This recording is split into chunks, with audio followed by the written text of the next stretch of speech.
G'day and welcome to Disc Golf Down Under. It's Matt here, and 12 months ago I started this channel with a disc golf bag review. So what better way to mark the anniversary of Disc Golf Down Under than with another bag review and a catch up on my previous review. So you may have heard in my previous videos that I've managed to get Mrs. Down Under hooked on disc golf, and a collection of discs has been slowly growing, and a starter bag was recently bursting at the seams, and it was time for something bigger. But Mrs. Down Under didn't want a big bag like mine. She wanted something light that could carry 12 to 15 discs, as well as a water bottle and some other gear. So I had a look around and found the Axiom shuttle bag on Amazon Prime for a measly 47 Aussie dollars delivered. So order placed and bag received a week later. Mrs. Down Under has been playing with this bag for around 3 months now. So what's the verdict? Is it junk or a steal? Let's find out.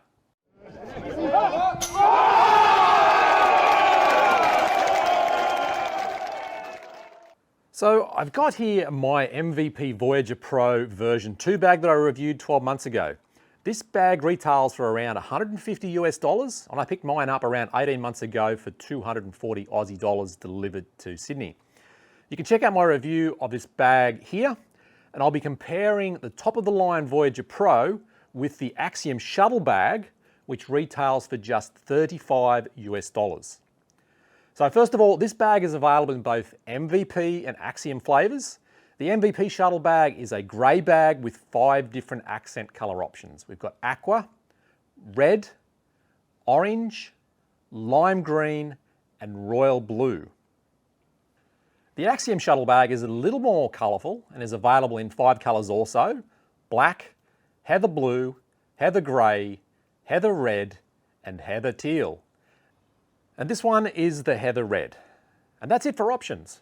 It doesn't come with a rainfly, and there isn't a specific rainfly accessory available, but I do have the force field rainfly for the Voyager series that I bought for my bag, and we'll try it out later on the Axiom shuttle. So let's have a look at the specifications for the shuttle bag. Firstly, this bag is light at just 785 grams, empty, compared with 2.6 kilos for the Voyager Pro. Dimensions: 430 millimeters high by 230 millimeters deep by 400 millimeters wide, or 330 millimeters if you disregard the cup holder. Now the shuttle has 3 compartments that it can be used for carrying discs. MVP claim 12 to 16 discs in the main compartment, but I actually managed to get 19 in here comfortably with a mix of putters, mid-ranges and drivers. In the side pocket, MVP claim 4 discs, but realistically you can only get 2 in there comfortably, and the zips won't close up. And then in the top compartment of the bag, MVP claim 4 discs again, but I actually managed to squeeze 8 putters in there, a little tightly, and 4 is probably a little bit more practical. I think MVP have been conservative with their disc capacities, as they don't want to have people comparing this bag with their higher end models. Now, this bag is made out of a similar material as the Voyager series, but definitely a little thinner and a little lighter. All stitching appears to be single stitching, but MVP still offer the bag with a limited lifetime warranty. And I don't expect this to cover manufacturing defects and faults, but not your everyday wear and tear. So let's dive in and run through some of the bag's features. Okay, so let's start with the base of the bag. The base of the shuttle is just a standard backpack. There's no bumpers on it like the more expensive Voyager Pro. So you have to keep a bit of an eye on this. It will probably wear out over time. But so far you can see this has probably been played maybe 20 rounds and no issues, though we haven't played any really muddy conditions, but still in good nick there. Next, moving around to the drink holder on the side, and I've got here my 1.2 litre Camelback. MVP claim that this will comfortably hold a 32 ounce, which is just under a litre for those with metric minds. But you can see my 1.2 litre Camelback fits in there nicely, and there's still plenty of room in there. So it holds a nice big drinks, cups and things like that, bottles. So you can snig that up nice and tight and it'll hold it in there securely. Not an insulated cup holder like it is on some of the more expensive bags, but it's good for carrying your bottles, or you can also stick in there things like your jackets or rain flies and things like that if you want to carry them as well.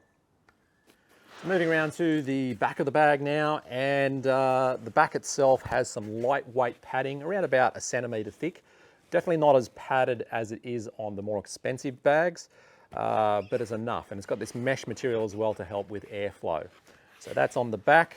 And the straps, again, fairly lightweight straps with very lightweight paddings. Not a lot of material in there, but enough. This is a fairly lightweight bag, so it doesn't need as much padding as in other bags. Also, there's no other fancy things on the straps. On the Voyager Pro, you have things like some D-rings, metal D-rings for clipping things on.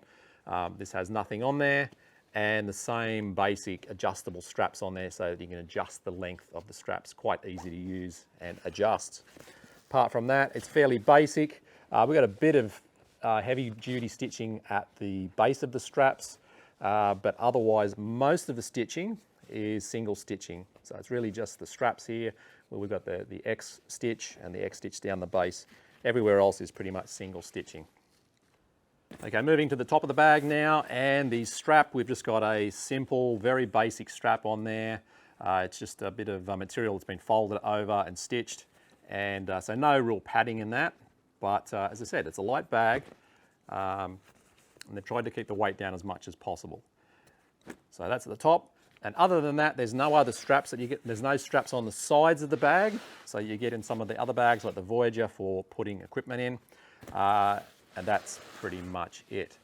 So let's just run through the pockets now. So on the one side, we have the cup holder, which we've gone through. And on the other side, we have this sort of smaller pocket down the bottom. And they claim that you can get 4 discs in there, and well, you probably can, but it'd be a very tight fit and you're going to damage the zippers at some point.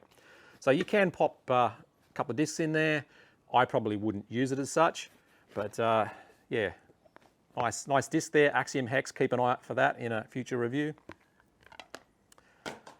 So if you don't want to put discs in there, you can also put some gear in there. It's not a huge pocket, but you can put a phone in there, a mini marker and a few other things without any issues, keys, etc. So that would be a good gear pocket. So that zips up. The zips are not great quality, but they do the job. Moving around now to the main compartment. So we've got double zips on here. And on the back of the cover, we've got Velcro in there so that you can push that in there and it will attach to the Velcro and stay put.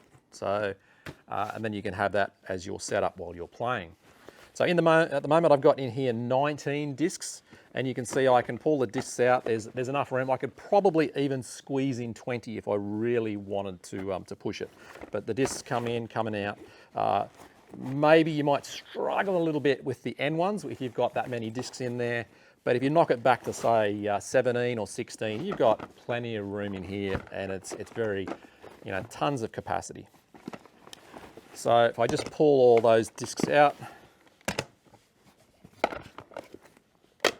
so there's the 19 discs if you want to count them. They fit in there okay. I'll just put them down on the ground. And you can see inside there, lots of material. There is no hard base in this bag, so if I can scrunch it up, that's one of the things that makes this different to other disc golf bags, as most disc golf bags have a hard bottom in them. This has a base in there that you can see lifts up, but it doesn't really add that much rigidity. So it's just there to protect the bottom of the bag, I guess, from the discs. Other than that, there's no other pockets inside here. So on some bags, you'll get an inside pocket in there, but not on this one. So very basic. And that is your bottom compartment. Moving on now to the top compartment. And again, we've got double zips. So you can open it up. You can put your zips at the top or side or etc. And yeah, MVP claim you can get 4 discs in here. I've got in here at the moment my putters, and they can easily come in and out, so a nice little putter pocket. And at the moment I've got in here 4 putters, so I can pull them out easily. So I can use it as a putter pocket, can fold that down, or if you want to use it for gear as well. You've got a good amount of gear in here, not a huge amount, but there's enough space in there for more equipment, food, snacks, maybe a jumper if you wanted to. So that's your top compartment. Okay, so the last thing I'm going to look at is the rainfly. So there is no rainfly with this bag, and there's no option as such. But what I have here is the Forcefield Pro rainfly that I've got with my Voyager Pro V2, and just to see if it will fit with this bag. So let's just pop it on. So it's got elastic around the edges. So we pop it over there, and then slip it up over the top. Like that,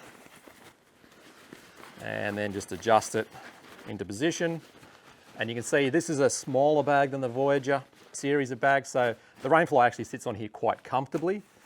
No issues at all. So the compartment, you can lift the little flap up there, access your discs, no problem at all. So that works okay. And then in your top section, you've got a flap here as well, so you can access your putter pocket if need be. So if you do want a rainfly, this rainfly can be picked up for $20 US or 35 Aussie dollars on Amazon. So this works perfectly fine if you're looking for a rainfly to go with your Axiom shuttle. It's been 12 months since I reviewed the Voyager Pro V2 bag, and it's now coming up to close to 18 months old. I probably played close to 100 rounds since then, so how is it actually going? Well, actually it's in really good condition still. So I've, as I said, probably played about 100 rounds with this bag since we reviewed it last year. You can see the base is still in very good condition. There's a little bit of wear and tear on the bumpers, which you'd expect. A few marks from, generally playing this in wet conditions and dirty conditions and, falling over occasionally.